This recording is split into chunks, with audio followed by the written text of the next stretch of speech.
Alors ma présentation suivra 3 points. Une première, c'est ce que j'ai intitulé les socialisations funéraires instituées, excusez-moi. À savoir, je me suis intéressé à qu'est-ce que les jeunes font lorsque un de leurs amis décède. Et les premières choses qui se passent, effectivement, c'est ce qu'on connaît, qui sont plutôt les choses officielles, à savoir la mise en bière, le rite funéraire et la mise en terre. Chose importante par rapport à ces socialisations funéraires instituées, c'est que dans ces temps institués, officiels on va dire, le corps est présent. Donc généralement, par le cercueil ou le fait que la personne soit visible, le corps est présent. Pourquoi est-ce que je dis ça? C'est qu'elles sont à réfléchir, ces socialisations funéraires instituées, avec ce que j'ai nommé, et ce sera mon deuxième point, les socialisations funéraires instituantes. À savoir tous les temps de socialisation vis-à-vis de la mort d'un jeune qui se font à côté, en parallèle. Et là, on va voir que justement, notamment chez les jeunes, pas que, mais en tout cas j'ai interrogé pour l'instant que des jeunes, la mort est aussi célébrée dans d'autres espaces, à d'autres moments que simplement dans les instants et les espaces que j'ai cités sur les socialisations funéraires instituées. Précision, ces socialisations funéraires instituantes sont évidemment sans le corps. Le corps n'est pas présent. Et ça, c'est une donnée importante lorsqu'on réfléchit à ces questions sur la mort.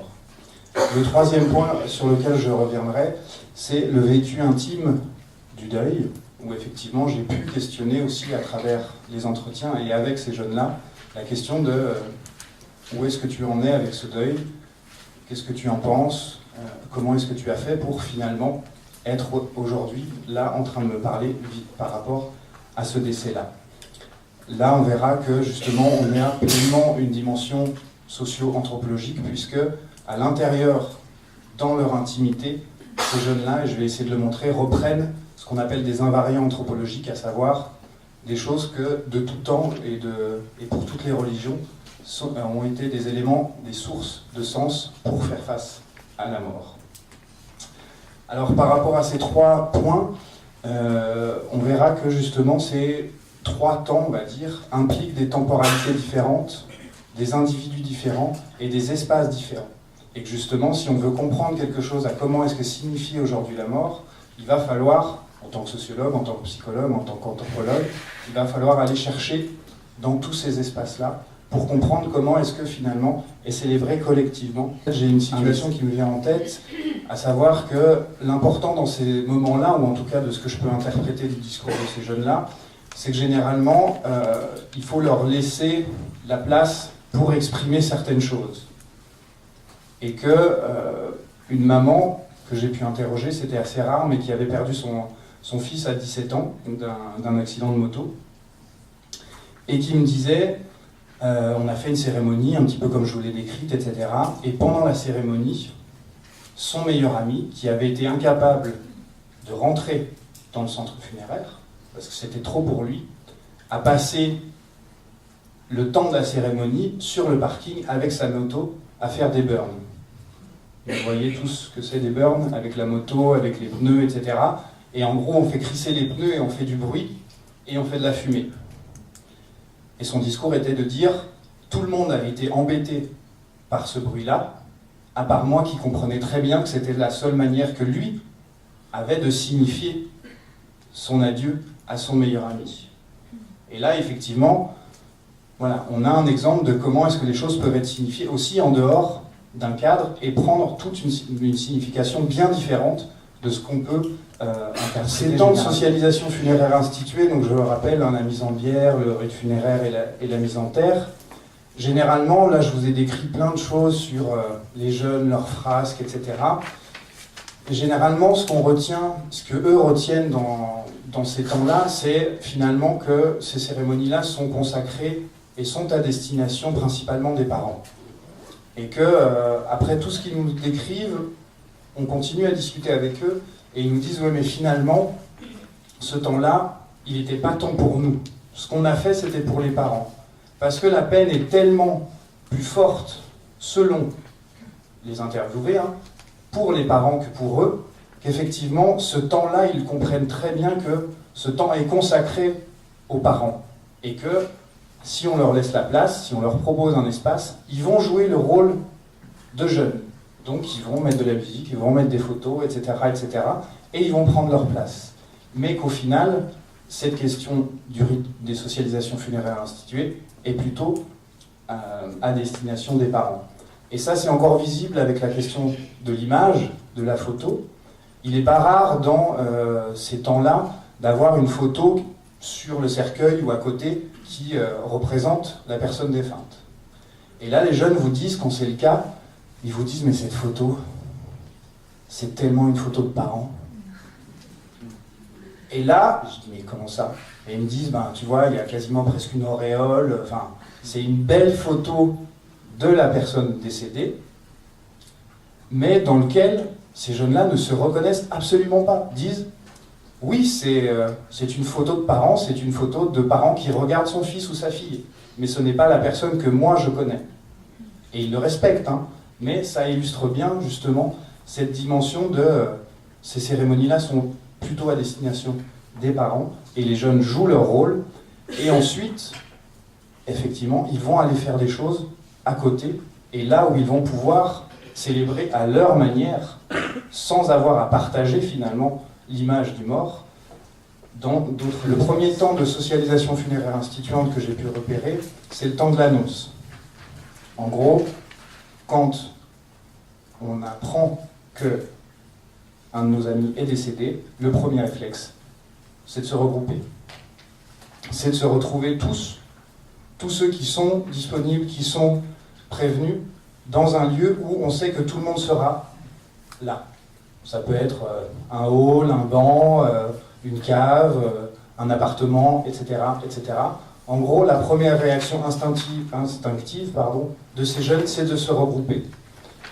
Ça, c'est une dimension, un invariant anthropologique face à la mort. Les morts, les vivants, excusez-moi, font face à la menace de mort en se regroupant.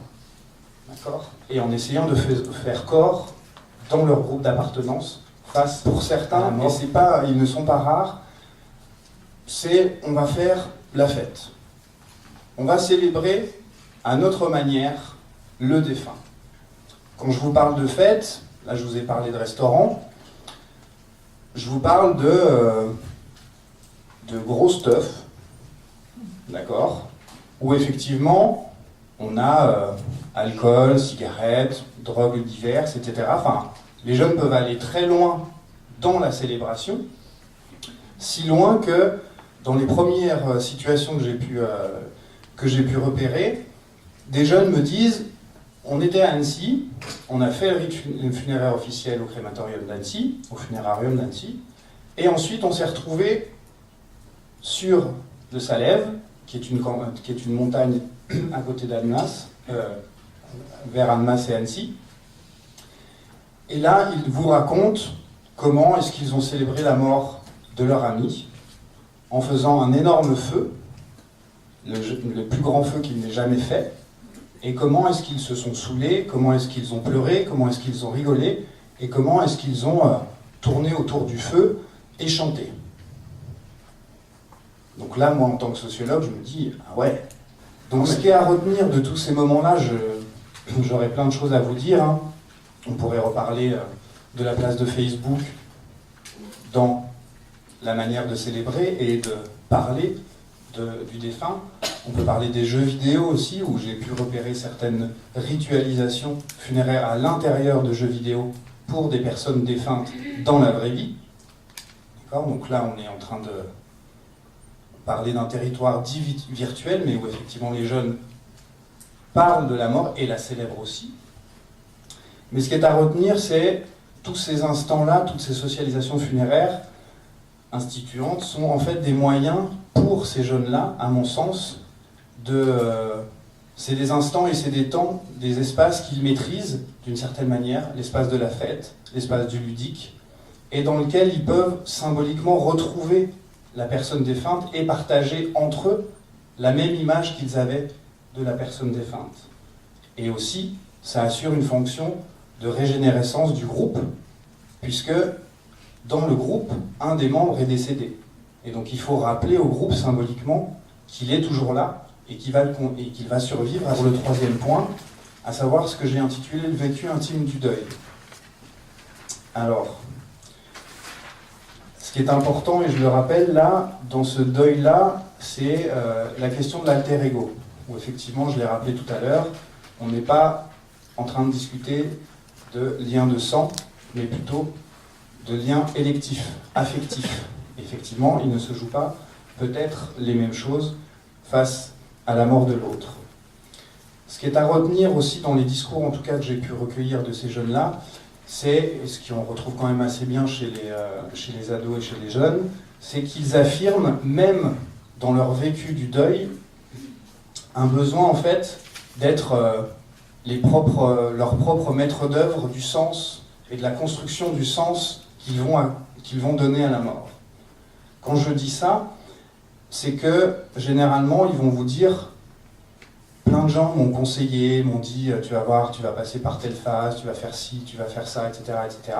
Et tous les ont repoussés en disant non, c'est moi qui vais trouver le sens de cette mort-là tout seul. Donc quand je dis maître d'œuvre du sens, c'est qu'effectivement ils revendiquent le fait de retrouver en eux-mêmes, dans leur intime, finalement, l'authenticité du sens à accorder à cette mort bien précise. Et deuxième point, c'est qu'ils nous disent qu'ils sont les maîtres d'œuvre du sens et que surtout, ils le feront à leur rythme. Et que personne, ou en tout cas personne d'extérieur, ne va pouvoir leur imposer un temps précis de vécu du deuil, en disant tu vas voir, ça va durer 6 mois, ça va durer 2 ans, tu vas passer par ci, tu vas passer par ça. C'est que finalement, la mort de l'ami, généralement pour la plupart de ces jeunes-là, est un véritable rite de passage à l'âge adulte. C'est une des conclusions majeures de ce travail-là. Et il y a 2 exemples pour illustrer ça. C'est un jeune homme qui a perdu ce meilleur ami justement, qui s'est suicidé en voiture d'une falaise, et qui me dit, d'une certaine manière, cette mort-là, et là c'est ses propres termes, m'a fait rentrer dans, excusez-moi je reprends exactement, dans l'ordre des générations. À savoir qu'il m'explique comment cette mort-là lui a finalement mis une réalité face à lui, et lui a fait réaliser qu'il était mortel, et qu'il était inscrit dans des générations, dans un cycle de générations. Donc ça, lui, il l'exprime avec ces termes-là. Et beaucoup d'autres me disent, et là on revient encore à la question de la photo, me disent, finalement, maintenant que je regarde les photos, j'ai l'impression que lui sera toujours jeune. Donc très concrètement, ils vous disent, je vieillis. Lui sera toujours jeune et moi je vieillis. Et là, on est vraiment dans quelque chose de l'ordre du rite de passage à l'âge adulte, où effectivement, il y a un avant qui était signifié, l'insouciance, la jeunesse, etc., à un après, où effectivement, avec le monde de la mort.